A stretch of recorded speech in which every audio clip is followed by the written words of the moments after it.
आप देख रहे हैं यहाँ पर आज तक के पीछे गोदी मीडिया मुर्दाबाद के नारे लग रहे हैं। आप देख सकते हैं किस तरह से यहाँ पर हालात बहुत ही गंभीर हो गया आज तक के लेके। गोदी मीडिया मुर्दाबाद। आप देख रहे हैं हम आते के साथ ही ना चैलेंज बदल दिया। आप देख रहे हैं जंतर मंतर पर बहुत गंभीर स्थिति होती जा रही है। आज तक के रिपोर्टर हैं, एंकर हैं, मीडिया हमारे बीच में आके उल्टे सुल्टे दिखाएगी, फिर हम उसका विरोध करते हैं तहे दिल से। और यहाँ पर आज तक की एंकर हैं जिनको घेरा गया है। आप समझ सकते हैं सिचुएशन। आप देख रहे हैं यहाँ पर आज तक के पीछे गोदी मीडिया मुर्दाबाद के नारे लग रहे हैं। आप देख सकते हैं किस तरह से यहाँ पर हालात बहुत ही गंभीर हो गया आज तक के लेके। ये सिचुएशन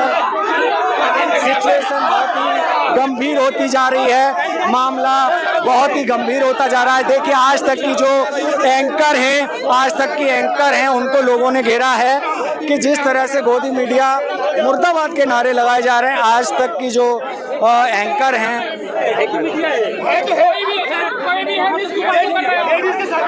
आप देख सकते हैं।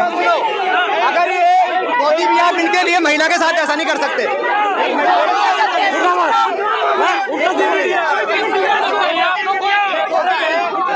मुर्दाबाद भाई, गोदी मीडिया मुर्दाबाद। आखिर क्या हुआ है, पूरा मामला क्या हुआ है? गोदी मीडिया मुर्दाबाद। आप देख रहे हैं हम आते के साथ ही ना चैलेंज बदल दिया। आप देख रहे हैं जंतर मंतर पर बहुत ही गंभीर स्थिति होती जा रही है। आज तक के रिपोर्टर हैं, एंकर हैं, उनको पब्लिक ने घेरा है। क्या हुआ चाचा? क्या हुआ? लेडीज के साथ क्यों कर रहे हैं? लेडीज आप देख रहे हैं किस तरह से मामला गंभीर होता जा रहा है। देखिए जिस तरह से हम आपको दिखा रहे हैं चीज़ें सामने आ रही हैं।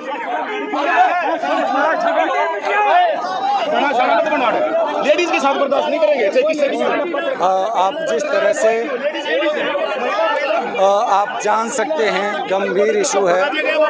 लोग हैं, हम बात करेंगे। क्या हुआ है सर क्या हुआ है? मीडिया हमारे बीच में आके उल्टे सुल्टे दिखाएगी, फिर हम उसका विरोध करते हैं तहे दिल से। करवा देंगे। जो सिचुएशन बनी है आज तक के बाद से आप सिचुएशन बदलती जा रही है। लोग हैं, चारों तरफ से घेरा हुआ है, आज तक के हैं, उन्हें देख सकते हैं आप। यहाँ पर आज तक की एंकर हैं जिनको घेरा गया है। आप समझ सकते हैं सिचुएशन बहुत ही गंभीर है। मामला अलग है सिचुएशन। जिस तरह से गोदी मीडिया मुर्दाबाद के नारे लगाए गए आप देख सकते हैं। रिपोर्टिंग के तौर पर यहाँ काफ़ी इशू सामने हुआ, क्रिएट हुआ और चीज़ें सामने हुई। आप समझ सकते हैं चीज़ें गंभीर हैं। और आप यहाँ पर जो आज तक की रिपोर्टर हैं उनको लोगों ने घेर लिया था। देखिए आज तक की जो एंकर हैं उनको लेके जा रहे हैं, उनको अलग तरीके से समझ सकते हैं, अलग लेके जाया गया है भीड़ से। हम तो ये कहेंगे कि जो न्यायप्रिय लोग हैं जिनके हाथ में इस देश की सत्ता है, वो हुकूमत जो है वो हुकूमत तानाशाह हो चुकी है। तानाशाह इसलिए हो चुकी है कि इस देश में हमने और तमाम तरह के मामले भी देखे हैं कि पहले गिरफ्तारी होती है उसके बाद जांच चलती है, लेकिन यहाँ पे पहले जांच चल रही है उसके बाद गिरफ्तारी होगी। आखिर सरकार ये दोहरा रवैया क्यों दिखा रही है? ये बात हम हमेशा से बताएं कि सरकार ये दोहरा रवैया इसलिए दिखा रही है क्योंकि सरकार तानाशाह हो चुकी है।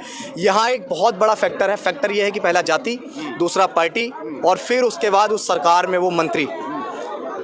जाति से अपर कास्ट, पार्टी से भाजपा और मंत्री वो वहीं बने हुए बैठे हैं। तो जो न्याय देने में देरी हो रही है वो इसीलिए हो रही है कि यहाँ पे जो बेटियाँ बैठी हुई हैं ना, उनको बेसिकली उन्होंने इस देश में जो मेडल लेके आते हैं ना उनको नहीं रखा। यहाँ पे उन्होंने जाट समुदाय से 3-4 लोगों को रख दिया है और ये बोल रहे हैं कि वो अपनी जाति का और नेतागिरी चमकाने के लिए आंदोलन कर रहे हैं। इस देश में लोकतंत्र स्थापित है और लोकतंत्र में जो आंदोलन किए जाते हैं वो आंदोलन किसी एक जाति के नहीं होते, वो आंदोलन देश में न्याय के लिए होते हैं। और यहाँ पे प्रोटेस्टर्स क्यों बैठे हैं? क्योंकि इनके साथ यौन शोषण जैसी गंभीर चीज़ें हुई हैं, ये आरोप लगा रहे हैं। अभिषेक जी, आप कह रहे हैं आरोप लगा रहे हैं, जातिवाद की बात कर रहे हैं, तो यहाँ पर जितने भी दलित एक्टिविस्ट आए आज तक इन्होंने भी तो उतना ही नहीं, वही जो वही किया वही। मैं ये बताता हूँ, जाति का दम इतना बड़ा है कि जो दिमाग से मानसिकता है ना, वो निकलने में थोड़ा समय लगेगा, लेकिन इसका मतलब ये नहीं है कि हम उसमें प्रयास करना छोड़ दें। क्या बाबा साहब अम्बेडकर को समाज के लोगों ने काले झंडे नहीं दिखाए थे? या मान्यवर कांशीराम साहब को समाज के लोगों ने काले झंडे नहीं दिखाए थे? क्या बाबा साहब अम्बेडकर ने संविधान जब लिखा तो क्या उन लोगों को चिन्हित कर दिया जिन्होंने काले झंडे दिखाए थे? नहीं किया ना, अधिकार तो पूरे समाज को दिए ना। जब अम्बेडकरवादी जो होता है ना, जो वाकई में बाबा साहब अम्बेडकर का अनुयायी है, वो ये नहीं देखेगा कौन हमारा विरोध कर रहा है, कौन पक्ष कर रहा है, कौन हमें समर्थन दे रहा है, कौन हमारे पक्ष में ट्वीट कर रहा है। वो ये देखेगा कि वाकई में कौन न्याय की लड़ाई लड़ रहा है, वाकई में किसके साथ अन्याय हुआ है। वो जाति देखकर नहीं जाता, वो पार्टी देखकर नहीं जाता, वो संगठन देखकर नहीं जाता। अम्बेडकरवादी हर एक वो शख्स है जो इस देश के लोकतंत्र को और भारत के संविधान को बचाना चाहता है। एक और बात है, डॉक्टर बाबा साहब अम्बेडकर ने कहा था महिलाएं हमेशा वो शूद्र रही हैं। मनु स्मृति के आधार पर संविधान बनाया, उसके बाद बराबरी तो दे दी, लेकिन फिर भी उन महिलाओं को हमेशा डॉक्टर बाबा साहब अम्बेडकर ने जो निचला, जो दलित ओबीसी थे, उसी वर्ग में रखा, ना कि upper caste, so called upper caste में। अब इसी तरह से आज ये महिलाएं धरने पर बैठी हैं। क्या अपर कास्ट जो हिंदू हैं वो आज इनके साथ इस तरह? देख लीजिए ना, आपने हुजूम देखा होगा यहाँ। अगर आप 99.9% अगर परसेंटेज के आधार पे लगाएंगे तो अम्बेडकरवादी यहाँ थे, नीले गमछे वाले लोग यहाँ थे, क्योंकि वो न्याय प्रिय हैं। हम लोग हिंसा का समर्थन नहीं करते हैं, हम लोग आरोपियों के पक्ष में पंचायतें नहीं करते हैं, हम लोग आरोपियों के पक्ष में आंदोलन नहीं करते हैं। इन लोगों ने भी तो किए हैं ना, जब भगाना का कांड हुआ है तो ये लोग भी तो सर मेरी बात तो सुनिए, मैं क्या कह रहा हूँ। ऐसे तो बहुत सारे हमारे लोग आज 131 MP बने हुए हैं। आप मुझे बताओ वो हमारे समाज के नहीं है क्या? जब हमारे विपक्ष में कोई कानून बनता है उन लोगों के सिग्नेचर नहीं होते हैं ना। लेकिन जगाने का प्रयास करेंगे सर, जब समाज को जगाने का प्रयास करेंगे, इन्हें भी एहसास कराएंगे कि SC ST OBC माइनॉरिटी यानी कि दलित, पिछड़ा और मुसलमान वही बहुजन समाज के 3 कप्तान हैं। वो जब तक ये चीज़ें समझेंगे हम उनको समझाएंगे। अब ये थोड़ी है कि प्रयास जो है उसको खत्म कर देंगे। प्रयास कैसे, अगर प्रयास की बात कर रहे हैं, जिस तरह से मैंने भी देखा, मैं कंटिन्यू यहाँ पर दिन प्रतिदिन कवरेज कर रहा हूँ, यहाँ पर जो भी अपर कास्ट का नेता आता है, जो जिस तरह से अगर मैं देखा, वो ट्वीट करते हैं और उसको बाकायदा अपने ट्विटर बोल, फेसबुक, तमाम जगह वो उसे थैंक्स बोलते हैं।